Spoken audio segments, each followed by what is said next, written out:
ભાઈ આપણો એકમ 12 છે બજાર. શું છે ભાઈ? ભાઈ બજારમાં જવું શું લઈને જવું પડે? પૈસા વગર કોઈ વસ્તુ મળે નહીં. જો આપણી અધ્યયન સંપુટમાં દુકાન બનાવી છે ને રમકડાની, એનું નામ શું હતું ભાઈ? ભારત. પણ આપણી રમકડાની દુકાનનું નામ શું છે? આનંદ રમકડા. ભાઈ રમકડાની દુકાનમાં શું શું મળે?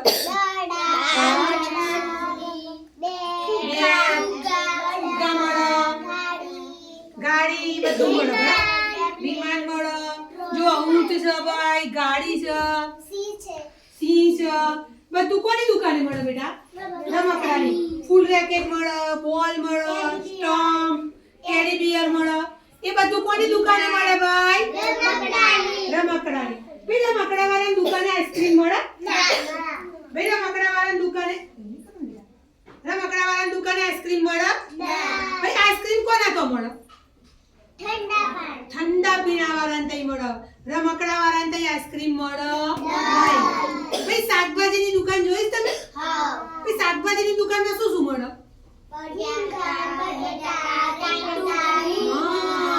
ભાઈ શાકભાજીની દુકાનવાળાને તઈ આઈસ્ક્રીમ મળે? એને તઈ રમકડા મળે?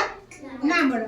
રમકડાવાળા દુકાનવાળાના તઈ જ રમકડા મળે, બોલ મળે, બેટ મળે, સ્ટમ્પ મળે, લૂડો મળે, બરાબર, ફુગ્ગા મળે, હાર્મોનિયમ મળે. આ બધું કોની દુકાને મળે ભાઈ? રમકડાવાળાને. હવે તમે આમાં જુઓ, આમાં કઈ વસ્તુ છે કે જેને તમે સિક્કાથી, પહેલા તો સિક્કા કેટલા હોય? 1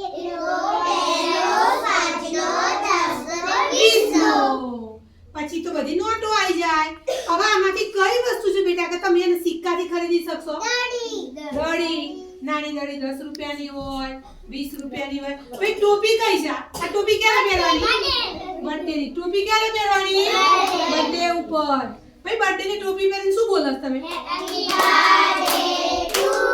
હા બરાબર. હવે ટોપી 10 રૂપિયાની મળે, 20 રૂપિયાની મળે, ફુગ્ગો મળે 5 રૂપિયાનો, 2 રૂપિયાનો, આખી કોથળી મળે. એ બધી વસ્તુ સિક્કાથી ખરીદાય. શેનાથી ખરીદાય? સિક્કાથી. ચલો ભાઈ આમાં કઈ કઈ વસ્તુ છે કે જેને તમે નોટથી ખરીદશો, રૂપિયાથી? બોલો ને કૃષ્ણાબેન. હા પછી બ્લોક, ફુગ્ગા, ઘડી. આ બધું વસ્તુ માટે આપણે નોટ જોશે. ભાઈ નોટો પણ કઈ કઈ નોટો હોય? 100ની, 500ની, 200ની. બરાબર? 1000ની નોટ બંધ થઈ ગઈ, 2000ની નોટે બંધ થઈ ગઈ. બરાબર? 200ની નોટ આવી, 100ની નોટ હોય, 500ની નોટ. જો મોટી વસ્તુ ખરીદવું હોય તો નોટથી ખરીદવાની. શેનાથી ખરીદવાની? નોટથી. ચલો ક્લેપ કરો બધા.